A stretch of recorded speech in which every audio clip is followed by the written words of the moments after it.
Baik, perkenalkan nama saya Indah Zenita dengan NIM 24042037.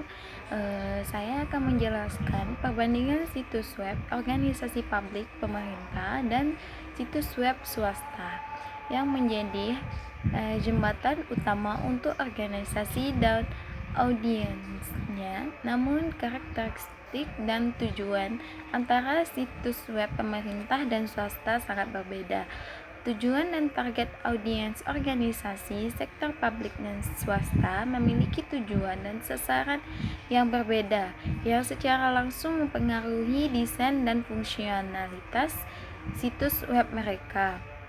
Organisasi publik yang mana tujuannya utama situs web pemerintah adalah menyediakan informasi yang komprehensif, transparan, dan mudah diakses mengenai layanan publik, regulasi kebijakan, dan prosedur birokrasi. Situs web ini juga berfungsi sebagai platform partisipasi warga mengajukan permohonan dan laporan masalah. Target audiens yaitu sangat luas dan beragam, mencakup semua warga negara, bisnis, dan organisasi lainnya, tanpa memandang latar belakang, tingkat pendidikan, atau kemampuan digital. Oleh karena itu, situs web pemerintah harus mudah digunakan, dapat diakses, dan informatif bagi spektrum pengguna yang luas. Yang kedua yaitu organisasi swasta, yang mana fokus utama adalah mempromosikan produk atau layanan, menarik pelanggan, menghasilkan pendapatan, pembangunan merek, dan menyediakan dukungan pelanggan. Situs web ini seringkali dirancang untuk mendorong konferensi penjualan atau pendaftaran. Targetnya yaitu lebih spesifik, seringkali tersegmentasi berdasarkan demografi, minat, atau kebutuhan tertentu yang relevan dengan produk atau layanan yang ditawarkan. Fitur dan tantangan unik. Meskipun semua situs web memiliki dasar-dasar tertentu, situs web pemerintah menghadapi tantangan unik yang tidak dapat ditangani secara efektif oleh solusi web komersial standar. Situs web pemerintah yang mana kompleksitas konten menyediakan beragam informasi program yang terkadang membingungkan, seperti pengajuan pinjaman mahasiswa federal atau permohonan perizinan. Aksesibilitasnya harus memenuhi standar aksesibilitas harus yang ketat, yang menyandang disabilitas, dan memastikan dapat diakses melalui perangkat, termasuk perangkat seluler. Kepercayaan dan keamanannya, yang mana perlu menjaga kepercayaan publik dengan menjamin keamanan data pribadi dan transaksi online. Regulasi dan kepatuhannya terikat pada berbagai peraturan dan undang-undang yang mengatur transparansi, privasi data, dan pelayanan publik. Kesenjangan antara kebutuhan warga dari situs web pemerintah dan kemampuan platform genetik untuk memenuhi semakin melebar seiring meningkatkan ekspektasi digital. Situs web swasta, yang mana fokusnya pada pengalaman penggunaan, prioritas tinggi pada desain menarik, navigasi intuitif, dan alur konferensi yang mulus untuk memaksimalkan kepuasan pelanggan dan penjualan. Personalitas mampu menyesuaikan pengalaman penggunaan berdasarkan perilaku, penelusuran, atau frekuensi yang terekam, permasalahan dan analitik, mengintegrasikan alat pemasaran digital, SEO, dan analitik data untuk mengukur kinerja dan mengoptimalkan strategi.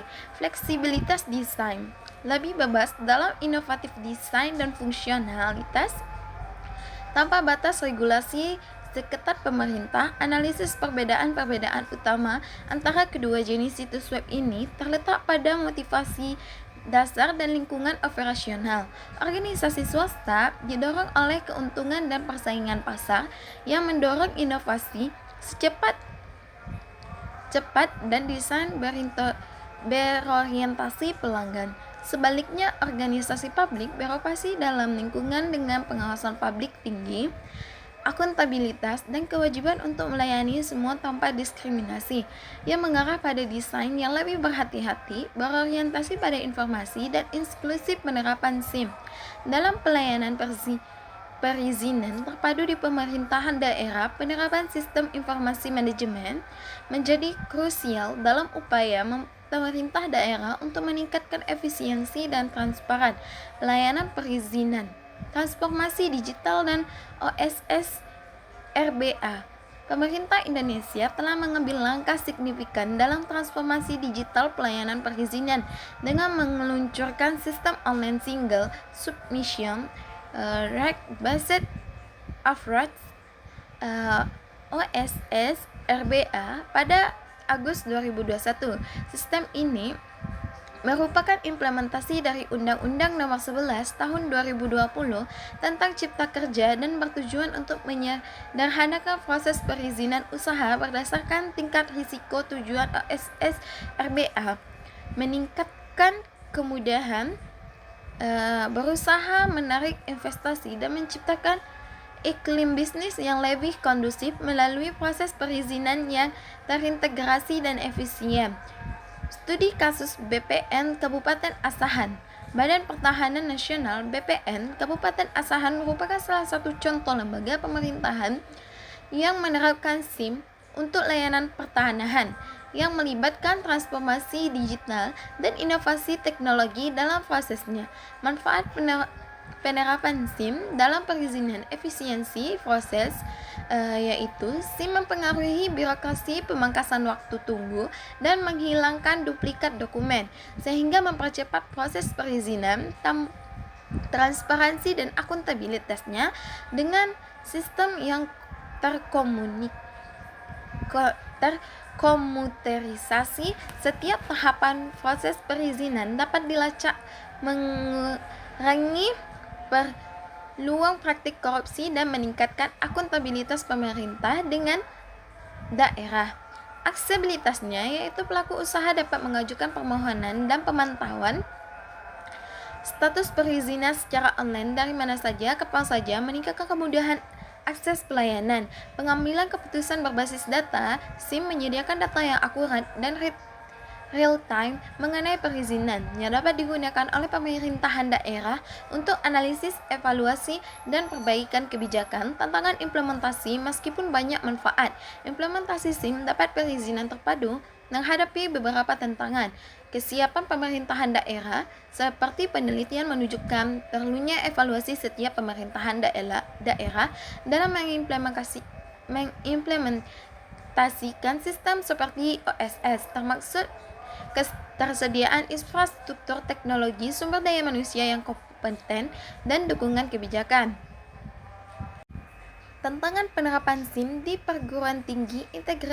Integrasi sistem, yaitu tantangan utama adalah mengintegrasi berbagai modul SIM agar dapat berfungsi secara kohensif dan berbagi data secara efisien. Keterbatasan sumber daya teknologi. Banyaknya institusi pendidikan menghadapi keterbatasan dalam hal infrastruktur teknologi, perangkat keras, dan perangkat lunak yang diperlukan untuk mendukung SIM yang canggih. Keahlian sumber daya manusia. Ketersediaan staf yang memiliki keahlian dalam implementasi, pemeliharaan, dan penggunaan SIM yang efektif seringkali menjadi kendala. Baik, hanya itu yang dapat saya sampaikan. Saya mohon pamit. Terima kasih.